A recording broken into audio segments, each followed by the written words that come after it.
Today, I'm going to address whether Trump is removing Social Security taxes and when it could happen. After helping hundreds of people retire, I know that legislation changes related to retirement are a cause for concern about your plan. And that's even if you've been taking the right steps. And that's why I created this video to cut through the political noise and to give you some clarity on what these potential changes could mean for your financial security in retirement. So let's get right into it.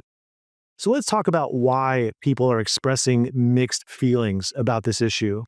There's a growing uncertainty about the future of Social Security taxation and what that might possibly look like. While Trump and certain Republican lawmakers have proposed eliminating Social Security taxes, doing so could accelerate the program's financial insolvency and increase the federal deficit. So here are the nuts and bolts of the issue. First off, the 85% of your Social Security benefits are currently taxable for higher income retirees.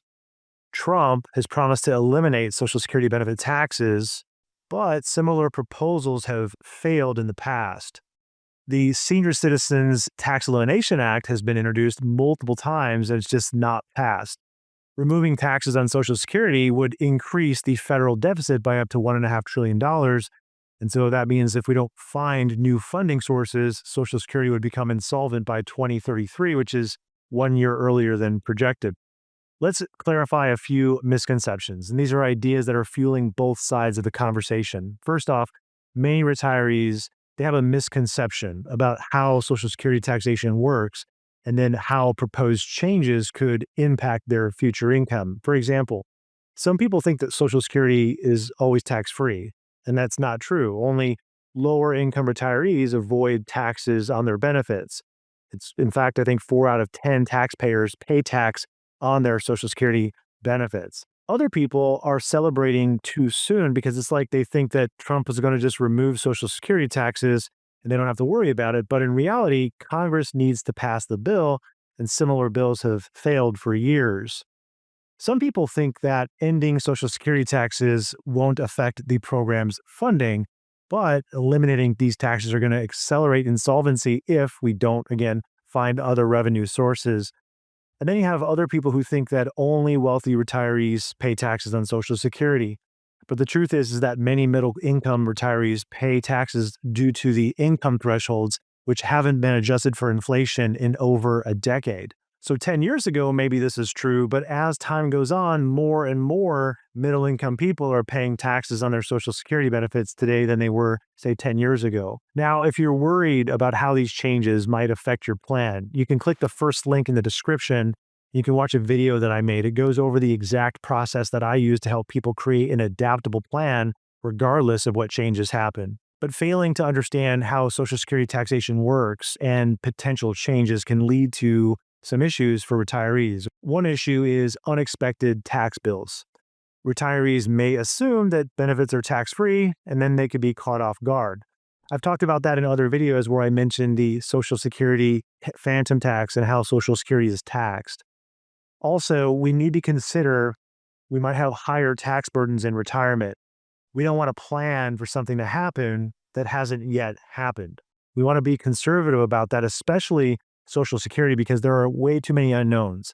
One unknown is how Social Security is going to shape up over the next 10 years as the clock is ticking on that 2033, 2034 solvency date. Most retirees assume that Social Security taxation is either permanent or it's about to be eliminated. But the truth is that you need to plan for both possibilities to protect your retirement income. So instead of relying on campaign promises, retirees should create a tax-diversified retirement plan that gives them the flexibility no matter what happens. The more proactive you become, the more you'll likely prevent unwanted tax burdens. And I'm not saying that you have to be fearful, but in our tax system, it's just the truth. You have to stay aware. When you have a diversified retirement income strategy, it reduces reliance on any one policy change. When you understand the different tax thresholds, it can help you keep more of your benefits. Any way that you can future-proof your retirement, that can add stability to you regardless whatever policy shifts are happening. Now that you know how you should actually be approaching these legislation changes, I'm going to show you some strategies to improve your retirement regardless if they're implemented or not. So, first, you want to keep an eye on possible tax relief, but don't rely on it. President Trump and Representative Thomas Massey have proposed eliminating taxes on Social Security benefits, but it's uncertain if it'll pass. Historically, similar bills have been introduced every year since 2014 without success. So, it's better if you plan on it not happening, so that way you'll be financially prepared regardless of whether Social Security tax cuts happen or not. Next, you want to understand the current Social Security tax rules. So, again, up to 85% of your Social Security benefits can be taxed if your combined income exceeds certain thresholds. So, that's $34,000 for singles and $44,000 for couples. You want to project your tax bill each year using your 1040 and estimating how much of your Social Security is going to be taxed. This can help you to avoid something that we call the Social Security phantom tax. Now, that's something that happens because every dollar that you withdraw from your IRA in retirement can cause more of your Social Security dollars to be taxed. And that has a tax stacking effect that you never experience when you're not collecting your Social Security. And if you know these rules, it can help you to manage your net income and minimize your tax burden. Okay, next on the list would be diversify your retirement income sources as much as possible, avoiding relying solely on Social Security by combining your tax-free Roth IRA, your tax-deferred 401k, and your taxable brokerage accounts in your plan. So this means that you want to have stored your money in accounts that are taxed differently rather than all taxed the same way. So if it's all in a 401k, then it's all taxed one way and you lose flexibility. When you have choices of where to withdraw your money from, you might be able to reduce your taxable income by strategically withdrawing from the different sources. This ultimately gives you more control over how and when you pay your taxes, keeping more of your money in retirement. This next one you probably hear all the time: consider Roth conversions before retirement. Converting traditional IRA or 401k funds to a Roth IRA can reduce your taxable income in retirement. Roth withdrawals are tax-free and they won't push Social Security benefits into a taxable range. This protects against unexpected Social Security taxation and future tax hikes because, again, those Roth dollars are not currently considered in the formula of how much of your Social Security benefit will be taxed. Another one is time your Social Security benefits wisely.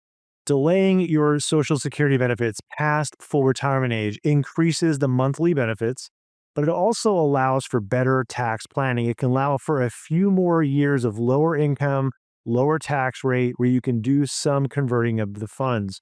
And this can be beneficial for some people. Collecting too early might push some of your benefits into a taxable bracket. You might have the dual benefit of both maximizing your Social Security benefits while reducing unnecessary taxes during that period. And remember, political promises don't always become law.